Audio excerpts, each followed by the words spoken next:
जादुई तोता। एक छोटे से गांव में एक गरीब परिवार रहता था। उस परिवार में रामू और उसकी बीवी सीता उसके बेटे चिंटू के साथ रहते थे। उसी गांव में एक तोता भी रहता था। उसका नाम था रघु।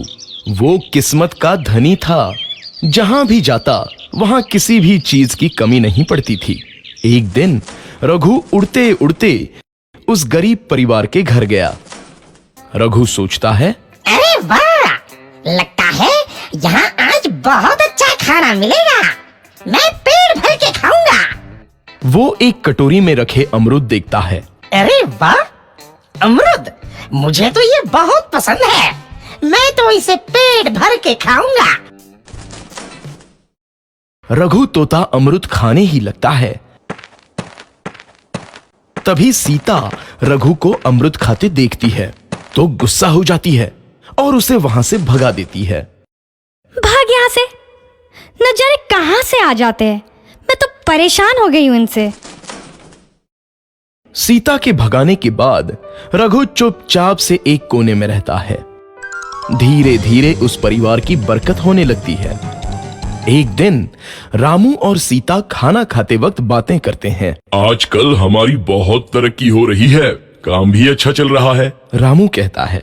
इस पर सीता कहती है, सच कहा, भगवान हमेशा ऐसे ही हम पर मेहरबान रहे। बेटा चिंटू भी कहता है, पिताजी, मुझे खिलौना लेके दो ना, मेरे सभी दोस्तों के पास है। रामू कहता है, ठीक है, जरूर लाऊंगा। सीता कहती है, कितने खुश है सब, मेरे परिवार को किसी की नजर ना लगे। एक तरफ ऐसी बातें होती हैं तो दूसरी तरफ रसोई में रघु तोता भी अमरूद खाते रहता है। मजा आया, अमरूद खाया, मजा आया, अमरूद खाया, मजा आया। तभी सीता रसोई में आती है और रघु तोते को अमरूद खाते देख बहुत गुस्सा होती है। सीता रघु को बाहर निकालने के लिए पिंजरे में अमरूद रखती है। रघु जब अमरूद खाने लगता है तो पिंजरे का दरवाजा बंद हो जाता है और वो उसमें फंस जाता है। मुझे बाहर निकालो, मैं यहाँ फंस गया हूँ, मुझे बचाओ। अगले दिन सीता पिंजरा उठाकर बाहर दूर उस रघु को छोड़ देती है। रघु के जाते ही उनके घर आई बरकत धीरे धीरे कम हो जाती है। उन्हें बहुत घाटा होता है। सीता कहती है, ये क्या हो रहा है, अचानक इतना कैसे बदल गया? अभी तक तो सब कुछ अच्छा चल रहा था।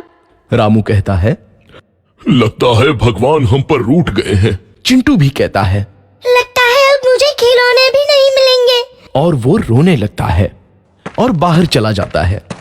कुछ दिन बाद रघु तोता फिर से उस घर में आता है। वापस आया, मैं वापस आया, अब मैं जमकर अमरूद खाऊंगा। रघु सीधा रसोई घर में चला जाता है और अमरूद खाने लगता है। कुछ देर बाद सीता रसोई में आती है और रघु को देख कहती है, एक तो घर में पहले से इतनी दिक्कत चल रही है और ऊपर से ये तोता मुझे और परेशान कर रहा है। सीता रघु को वहां से भगा देती है। रघु उड़कर किसी कोने में छुप जाता है। कुछ दिन बाद धीरे धीरे उस घर की बरकत वापस आने लगती है। काम भी अच्छे से चलने लगता है। एक रात जब रघु तोता अमरूद खाने जाता है तो पिंजरे में फंस जाता है। ये लोग आखिर चाहते क्या हैं? एक तोते को शांति से अमरूद खाने क्यों नहीं देते? मैं कौन सा चोरी कर रहा हूँ? बस अमरूद ही तो खा रहा हूँ। तभी रामू वहां आता है और पिंजरे में रघु तोते को देख उसे बाहर छोड़ देता है। ये तोता भी कितना जिद्दी है, बार बार वापस आ जाता है। जैसे ही रामू रघु को छोड़ देता है, अगले दिन से फिर से उनके घर की बरकत जाने लगती है। काम में घाटा होता है। किसी को समझ नहीं आ रहा था कि ऐसा क्यों हो रहा है। रघु तोता घर आता है तो अचानक बरकत आती है और जब रघु तोता को बाहर निकालते हैं तो बरकत चली जाती है। एक दिन सीता रघु तोते के घर आने और बाहर जाने की स्थिति पर नजर रखती है। ये तोता जब भी घर आता है तो घर में बरकत आती है और जैसे ही ये घर से बाहर जाता है तो उसी के साथ बरकत भी चली जाती है। कहीं ये जादुई तोता तो नहीं है? अगली बार जब ये तोता घर आएगा तो मैं इसे कहीं नहीं जाने दूंगी। सीता रघु का बहुत इंतजार करती है, लेकिन रघु तोता दोबारा उस घर में कभी नहीं आता।